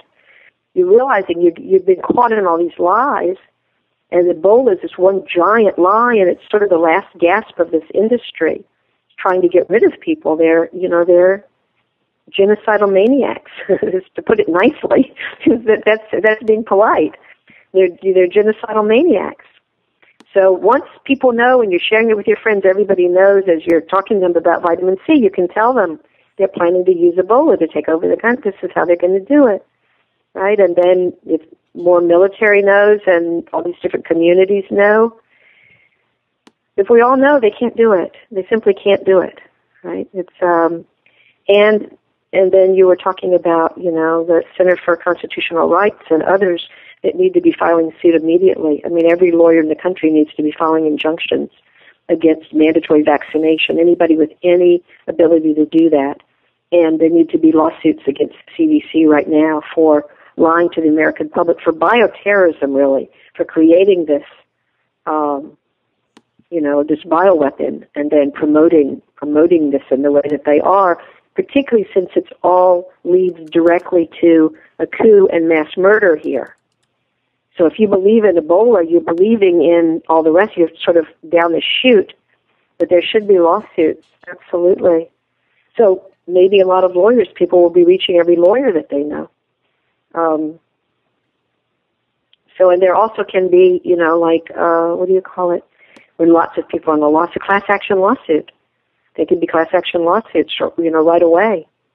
Rutherford Institute protects people's, many of their rights, from the police state. They've been talking about the police state. People can reach the Rutherford Institute and ask them to protect them from this, that they'd like to do a class action suit, right, against the CDC or against whomever, or to make sure that there's not mandatory vaccination. But I think once enough people are learning pretty quickly.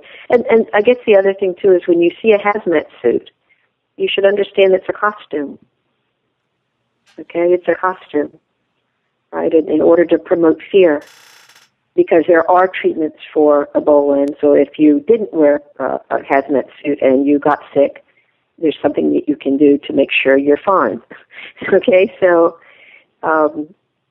people need to know that. And that most of the cases right now, we don't even know that they are Ebola.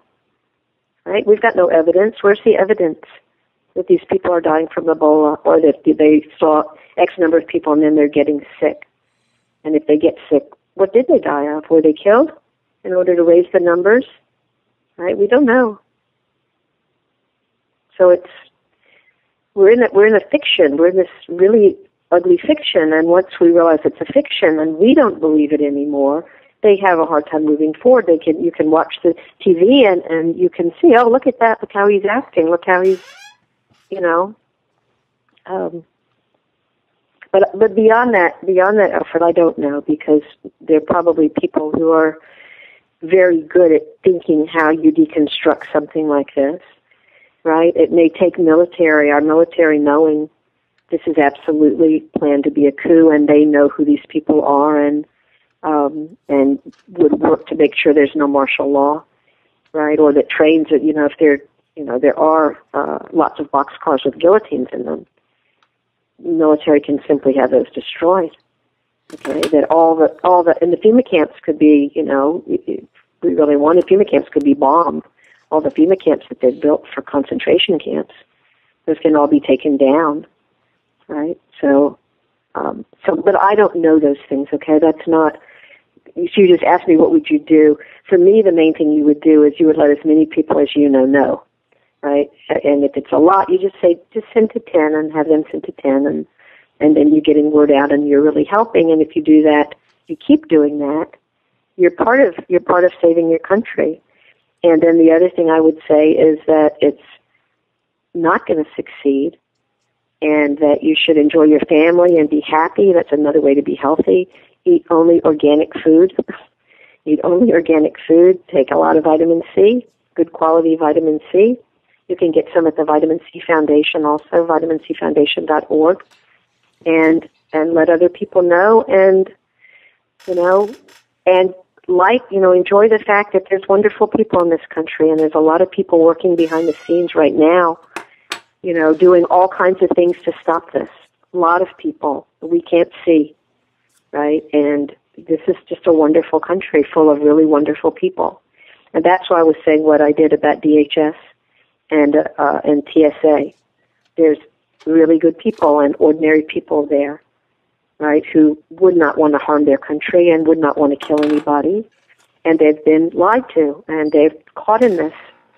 Okay, so we need to realize it's not us doing this. It's these upper echelon people and behind the scenes people.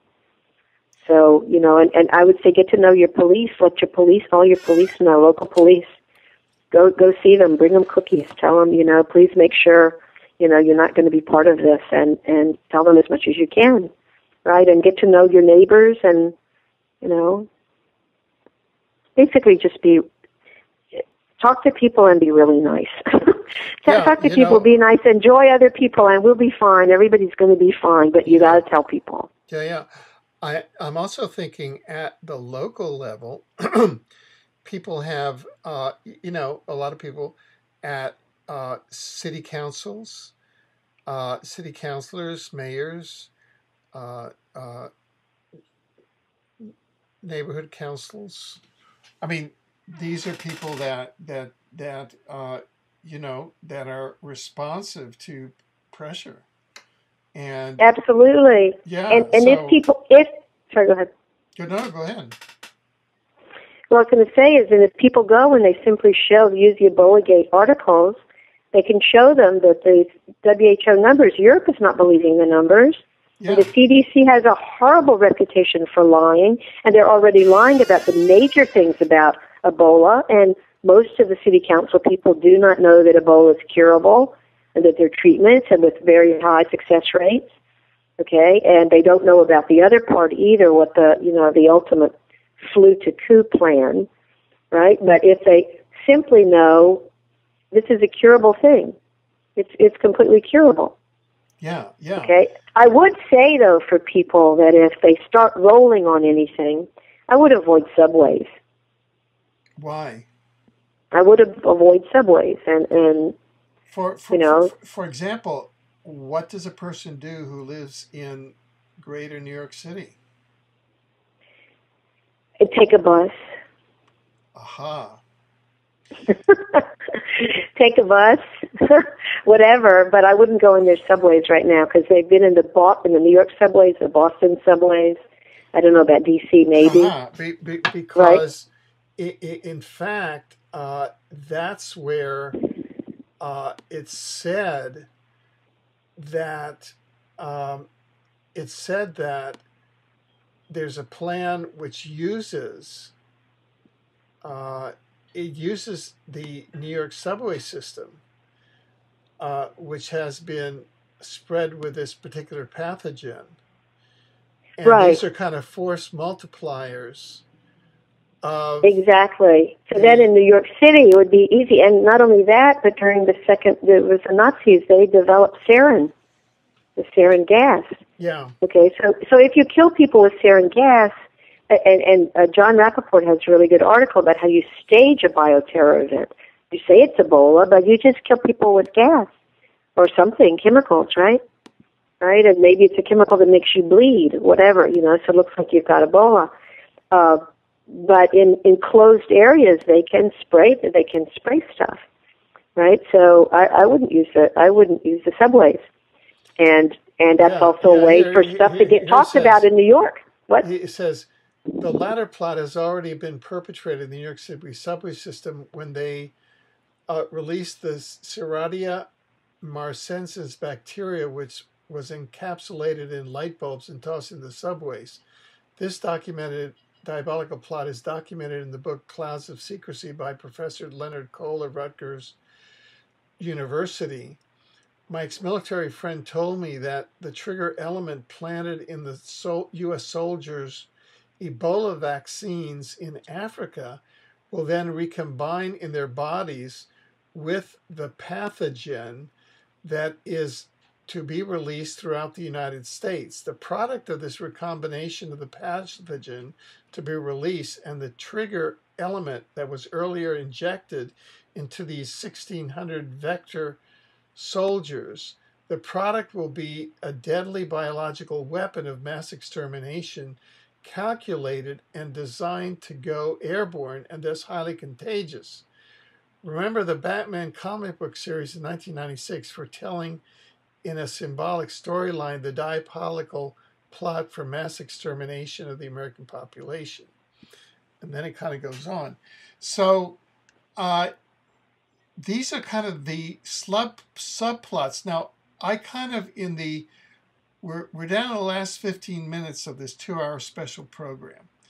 And I want to jump on top of the positive timeline because that's what really keeps us going. And that's why we're here. And basically, it's a perspective. People can go to positivefuture.info and read a 25-page paper, see even the equation there of positive future equals positive timeline plus unity consciousness.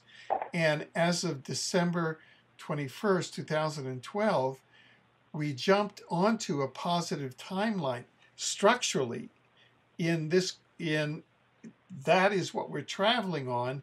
And the interdimensional portal at the core of the universe that we inhabit started broadcasting fields of unity consciousness, which is we are one, as opposed to I win, you lose, which is the duality consciousness of the matrix. So while these plans may have been hatched under a catastrophic timeline and duality consciousness, the reason why they're not going to succeed is basically structural, and that is because we're on a positive timeline, and so so that people aren't consumed by fear. What we're doing is we're deconstructing this as they're trying to implement this through their machine, which at this stage is the mass media and their state actors. The CDC, even though it's a private organization, is propped up. It's a front for the CIA, and the WHO is an international organization. It's kind of a sub-organization of the UN. So that's the machinery. And then you have the 4 U.S. presidents, the 2 Bushes, Clinton, and now Obama. Obama is a war criminal in office who has consciously conspired to terminate the American Republic and most especially the African race through this, although he will not be successful. And they're gambling that they won't be prosecuted because they think that they're immune from prosecution because they control all the instruments of justice. Well, little do they know. So I just wanted to say that structurally they don't know it, but they've run up against an immovable object called time. and they're on a positive timeline. So many of them don't even know what that means, but their plans are not succeeding to the extent that they are. And those of us who are in charge of prosecution along the positive timeline are intent on full prosecution to the full meaning of the international humanitarian and criminal law on earth and all cosmic laws, and that should be known. And I say that as a war crimes judge here, and I just want to let all the principals and all the co-conspirators behind EbolaGate to know that, to be on notice as of this moment, that all of us who are committed on the side of the law and the light, we are going to prosecute you till the end. So don't think you're going to slide off of this one and that you've got, your Teflon suits on, because they ran out. They ran out on the old timeline. So we have about 10 minutes, and I really appreciate you sharing the benefit of your wisdom with us. Do you have any kind of thoughts that you'd like to leave with our audience? Well, what you just said about the War Crimes Tribunal, for 9/11, it's occurred to me it should be extended to include this attempt at a coup. That is, 9/11 should be seen as the first step in a two-part effort, so that then you just simply fold this in. That was an opening to get to this. Okay, so rather than seeing it as an isolated event, it's just the opening move to lead to the destruction of the United States, the full destruction of the United States. And so then you don't need a separate tribunal. And the ways in which it's related, well, some of the same people obviously are involved, right? Many of the same people will be involved. Anyway, so it just occurred to me as you said it that this is actually, it's a one-step thing.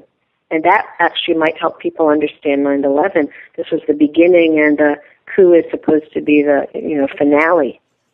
Anyway, it's just a thought. And that actually makes a great deal of sense, and I will tell you why. And I say this as a judge on the 9/11 War Crimes Tribunal. People who are interested in that, you can go to www.911warcrimestribunal.org. And war crimes are a separate category of the law. People may or may not be clear on this. And you can go to, just Google Geneva Conventions, and you'll see some of the expressions of the law around war crimes. And there are others in the Rome Statute and the International Criminal Court, and there are all kinds of jurisdictional hassles, mainly Israel and the United States trying to get out of jurisdiction of the ICC, but we know how to get around that. And so essentially, when we're looking at 9/11 as a war crimes, people say, well, there were 3,000 people killed there. How does that qualify as genocide or crimes against humanity? And you could say, well, it's murder and this, but if you look at the letter of the law under the Geneva Conventions of genocide and crimes against humanity and war crimes, you're stretching it. Well, you could say they're civilians there, and it was a military operation on 9/11, and there are 3,000 plus civilians killed. Yeah, it's a war crime. However, once you understand conspiracy, when conspiracy fits into it, then it all fits. Why? Because 9/11 was carried out as a pretext for the war in Afghanistan. And the war in Afghanistan has already been found by the Tokyo International Tribunal for War Crimes in Afghanistan. And you can Google that.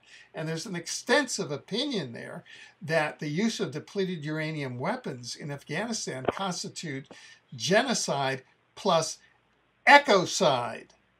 And not only that, the court used a new term called omnicide, the killing of everything. And that was contemplated by the 9/11 conspirators. And the same principal conspirators were involved in 9/11, starting with David Rockefeller and the Bilderbergers, as are involved in EbolaGate. Yes. And they all planned the same genocide. So what you say is entirely true. So that's within the scope of the 9/11 War Crimes Tribunal. So the 9/11 War Crimes Tribunal, as people who follow it know, and I urge people to go to that website or to join the Facebook group of the 9/11 War Crimes Tribunal. Just go onto Facebook and search 9/11 War Crimes Tribunal and you come to the group. We're in the middle of proceedings now, and I can tell you that EbolaGate's going to be part of it. So thank you for bringing up that perspective. You have really done a service here. We have, again, just about 3 or 4 minutes left. This has been quite an addition to our EbolaGate blog today. Are there any other issues that you'd like to leave our listeners with? I guess I'd like to tell people, we think that the media has stopped us from knowing things, but it turns out that in Los Angeles, in the white educated areas of Los Angeles, 88% of the families are not vaccinated. They're not getting their children vaccinated at all. So something is really getting through, right? People should realize, and the country needs to know, that people are not vaccinating. I know of people who work at the CDC, and I was told that a lot of people at the CDC are not vaccinating their kids. And that information for people to understand, those children are not, in Los Angeles, those children are not keeling over. There's not been any dire consequences. And in Europe, actually, studies, there have been at least 2 studies, but one larger one, that shows that unvaccinated children are 5 times healthier than children that have been vaccinated. And while it seems like this is just a little thing, given that vaccines are the weapon, it's now a bioweapon. They're using it to sterilize people. They're using it to seed diseases. You can look up Garth Nicholson, who's one of the leading cell biologists in the world, maybe the leading, and Garth Nicholson Vaccines YouTube, and you can hear him talk about that a child who's perfectly healthy isn't worth any money to the pharmaceutical industry, but if you can, seed them with a disease, they're worth a fortune over the course of their life. So, but right now, trying to stop Ebola, one of the ways is for parents to suddenly get it that vaccines are actually dangerous for their kids, that many, many people are not vaccinating. Those children are doing fine. They're actually healthier than the ones that are being vaccinated. And every child who's not vaccinated, every time you don't go vaccinate your child, you can think of it as an actual weapon against this whole industry that's trying to kill people, because you're pulling income from them. You're making a mess for them. So if that was like across the board, if the black community understood that the MMR vaccine, that they had hidden this data because they've got a racially directed vaccine, and the black community stopped vaccinating altogether, all right, that would be a disaster for the fascist pharmaceutical industry that's behind every bit of this, and that put Hitler into office and murdered so many people and is looking forward to murdering people here. So it's both a health recommendation. Vaccines are really not healthy for your children. They'll be much healthier if you don't get them. And you'll be doing something really big politically, and you'll be joining all the other people who are also saying we've had enough of this. So it's actually kind of a happy but also a political action to take. So that would be one thought. But in general, I think people, to the degree that it makes a difference, and I think it does make a big difference, people should picture those different people, Rockefeller, Soros, the Bushes, Clinton, picture them being taken to prison. Picture people... And add Obama. And Obama to prison, and the head of the CDC, and Fauci at NIAID, and this guy Besser, and the people running the media. Picture these people going to prison, and picturing everybody else becoming healthy and happy, and wars ending. These are the people behind the oil industry and all the wars. So picture we not have wars. We can start cleaning up the country and doing good things for each other. And I would say look around and realize how lucky you are to be alive. This is a really special time, right? So really we're doing a big transition to a golden age. Go out and be in nature and feel lucky that there's birds and there's trees, and look forward to when the nature's going to be healthier, because we're going to get rid of these people. And we're going to clean up the world. Okay, so I would say that and feel good and realize their days are numbered. Not ours, but their days are numbered for this. And go get some vitamin C, because everybody should have it. It should be sort of basic, like Band-Aids. Basic as Band-Aids, so should always have it on hand. And whenever anybody gets sick, you give a bunch, and you should take some every day, regularly. Well, those are... thank you for that, and we certainly want to thank you for taking time out today to share these insights and information and thoughts with us. And we hope that you'll be able to come and join us again as events develop. I'd like also to ask to suggest to the listening audience that you visit EbolaGate, our blog EbolaGate, often, and consult it and put it on your bookmarks, and one of the places that you go to frequently. I just Googled it myself in Google. I put in EbolaGate, and the blog comes up in the first place, the second, it's right there at the top. And it's got all of the articles listed on the right-hand menu. I mean, things that, articles that really pop out at you. And it's a real lifesaver and a deconstructor. And it's information that you cannot get. It's all right there in one place. And certainly this interview will be up there. And so thank you very much. This is Alfred Lambermont Weber with EbolaGate, and until next time.